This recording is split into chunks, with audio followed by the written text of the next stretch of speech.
Hello friends, my name is Vishal Jain और आप सभी का विशाल क्लासेस में बहुत बहुत स्वागत है। तो दोस्तों, आज हम कक्षा 9वीं की गणित की दूसरी प्रश्नावली शुरू करने जा रहे हैं। तो आइए देखते हैं इसके पहले प्रश्न को। पहला प्रश्न आपको सत्य और असत्य के बारे में पूछता है। ऐसा पूछा गया है कि प्रत्येक अपरिमेय संख्या एक वास्तविक संख्या होती है। तो दोस्तों, यह कथन सत्य है। हमने पिछली प्रश्नावली में पढ़ा हुआ था कि वास्तविक संख्याओं में परिमेय और अपरिमेय दोनों प्रकार की संख्याएं सम्मिलित होती है, जिसके कारण परिमेय संख्याएं भी आपकी वास्तविक संख्या कहलाती हैं और सभी अपरिमेय संख्याएं भी वास्तविक संख्याएं कहलाती हैं। तो आपका पहला कथन सत्य है। इसे हम इस प्रकार से लिख सकते हैं, सत्य। इसका कारण क्या आ जाएगा?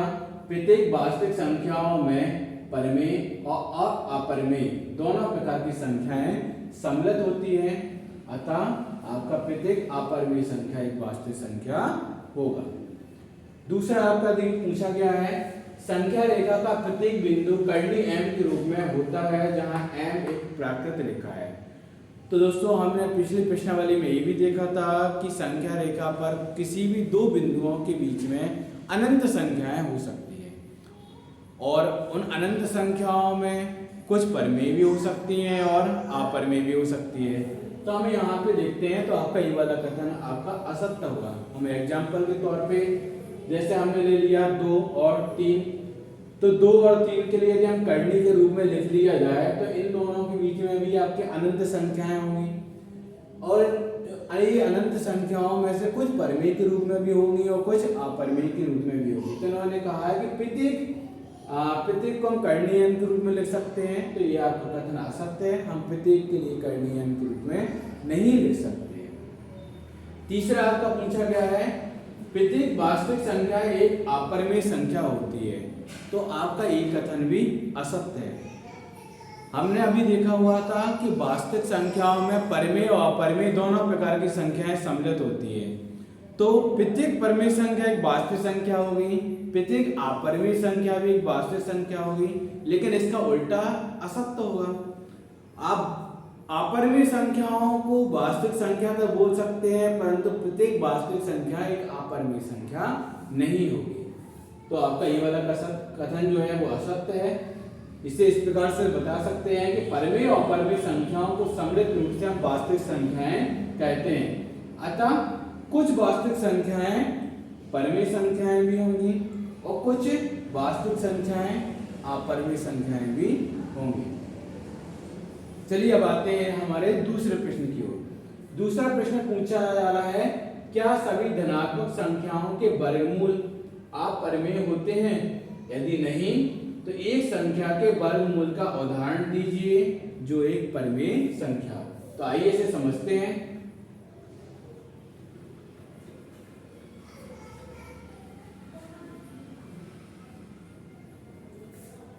तो दोस्तों, इसमें यदि हम संख्या रेखा पे किसी भी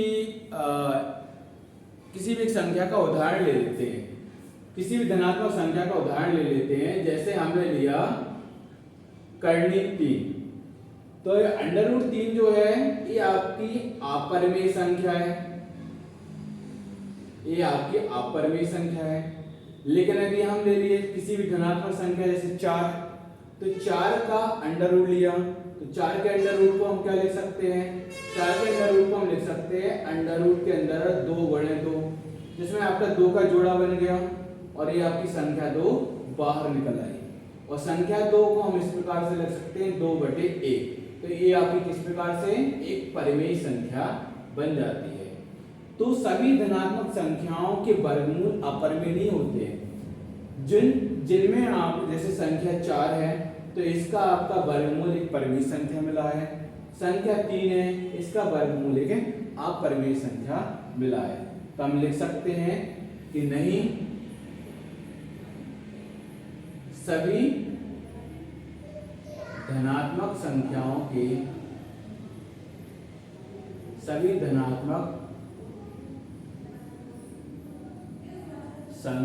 के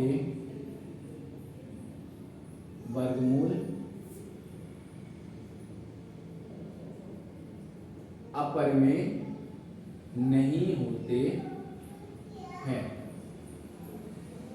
और उदाहरण के रूप में हम इसमें लिख सकते हैं, उदाहरण के रूप में हम इसमें लिख सकते हैं कर्णी 4 बराबर कर्णी के अंदर 2 गुणे 2 बराबर 2, और ये क्या है, परिधि।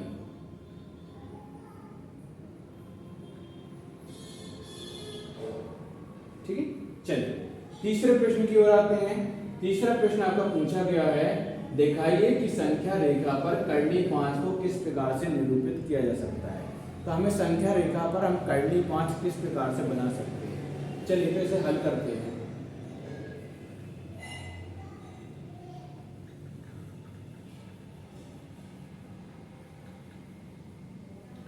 तो दोस्तों इसके लिए हम एक संख्या रेखा बना लेते हैं। संख्या रेखा तो आपने देखी हुई है, मध्य में शून्य रहता है, यहाँ पर इस तरफ ऋणात्मक संख्या रहती है और संख्या रेखा में इस तरफ धनात्मक संख्याएं रहती है। ठीक है, तो हमें संख्या रेखा पर कर्णी 5 को निरूपित करना है। तो कर्णी 5 को निरूपित करने से पहले हमें इसमें पाइथागोरस प्रमेय का उपयोग करना होगा। पाइथागोरस प्रमेय किस प्रकार से देखते हैं हम इसे नीचे। तो जैसे कि हमने पाइथागोरस प्रमेय आपने पढ़ा हुआ था कि कर्ण का वर्ग बराबर होता है लंब का वर्ग प्लस आधार का वर्ग। कर्ण का वर्ग बराबर होता है लंब का वर्ग प्लस आधार का वर्ग। अब जैसे यदि हम मान लें कि माना कि यदि हमारा लंब है 2, चलिए इसको ऐसा कर लेते हैं, माना कि हमारा लंब है 1 इकाई है और हमारा आधार है माना कि 2 इकाई, तो इसका वर्ग आ जाएगा। लंब को मैं 1 का वर्ग किया तो आपका 1 आएगा, यहाँ पे 2 का वर्ग करने पे आ जाएगा 4, दोनों को जोड़ा तो आपका आया 5। यहाँ पे आपका चल रहा है कर्ण का वर्ग, वर्ग जब इस साइड जाता है तो ये वर्गमूल के रूप में बदल जाता है, तो कर्ण का मान कितना आ जाएगा, √5। तो √5 हमारा तब आ सकता है जब हम संख्या रेखा पर एक समकोण त्रिभुज का निर्माण करें, और समकोण त्रिभुज का निर्माण भी कुछ इस प्रकार से होना चाहिए कि जिसका आधार 2 इकाई हो और लंब 1 इकाई हो, तभी उस संख्या रेखा पर कर्णी 5 आ सकता है। तो आइए इसे देखते हैं, इसे कैसे करते हैं। तो हमने संख्या रेखा ले ली, संख्या रेखा पर हमने मध्य में ले लिया है 0 और 0 से हमने यहाँ पर 2 इकाई लंबाई को ले लिया, तो यहाँ पे आपका आ गया 1 इकाई, यहाँ पे आ गया आपका 2 इकाई। तो हमने यहाँ पे 2 इकाई लंबाई को ले लिया है। अब इसके ऊपर हम एक लंब का निर्माण करते हैं, 90 डिग्री का एंगल बनाते हुए एक लंब बनाते हैं।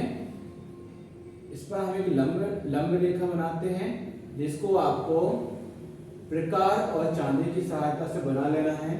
ये लंब रेखा बनाते हैं और इस लंब रेखा पर हम प्रकार की सहायता से 1 इकाई का चाप लगाते हैं। तो हमने इस यहाँ पर प्रकार रखा और यहाँ पर हमने 1 इकाई का एक चाप लगा दिया। जैसे हम इस पे 1 इकाई का चाप लगाते हैं तो आप यहाँ पे देखते हैं कि नीचे जो आपकी आती है इसे हम आधार मान लेते हैं, तो ये आपका आधार कितना आ जाता है, 2 इकाई आ गया है। और ये हमने यहाँ से 1 इकाई का चाप लगाया हुआ है, तो ये आपकी लंबाई हो जाती है 1 इकाई। और यहाँ पे आपने इसे लंब के रूप में बनाया था, तो आपका ये वाला कोण कितना रहेगा, 90 अंश। तो ये आपका आधार हो गया, यहाँ आपका लंब हो गया। तो जब इन दोनों को हम मिलाएंगे तो इन दोनों से हमें मिलेगा कर्ण। तो जब मैंने इन दोनों को मिलाया तो इन दोनों को मिलाने से हमें मिलता है कर्ण।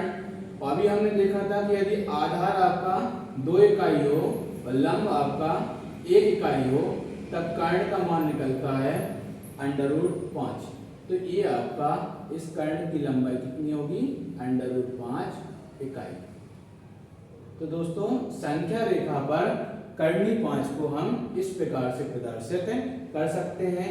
इसके लिए हमें पाइथागोरस प्रमेय का उपयोग करना पड़ेगा।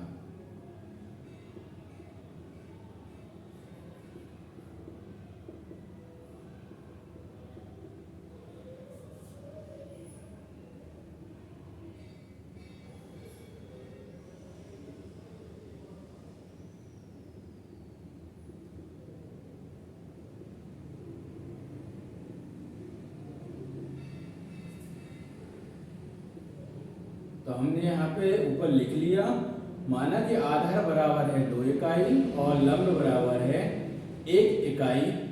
तब पाइथागोरस प्रमेय से आपका कर्ण का मान आ जाएगा कर्णी 5 और इसे हम इस प्रकार से यहाँ पे प्रदर्शित कर सकते हैं।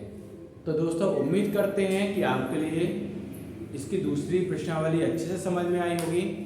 कल हम नेक्स्ट तीसरी प्रश्नावली को हल करेंगे और आपको जो कुछ भी समस्या आ रही है, कोई प्रश्न समझ में नहीं आ रहा है या फिर आप उसको दोबारा समझना चाहते हैं, दोबारा पूछना चाहते हैं, तो आप हमें कमेंट बॉक्स में लिख के बता सकते हैं। तो दोस्तों हमारे वीडियो को लाइक, शेयर और सब्सक्राइब जरूर करें, दूसरे लोगों को भी भेजें ताकि वो भी प्रश्नावलियों को सीख सकें।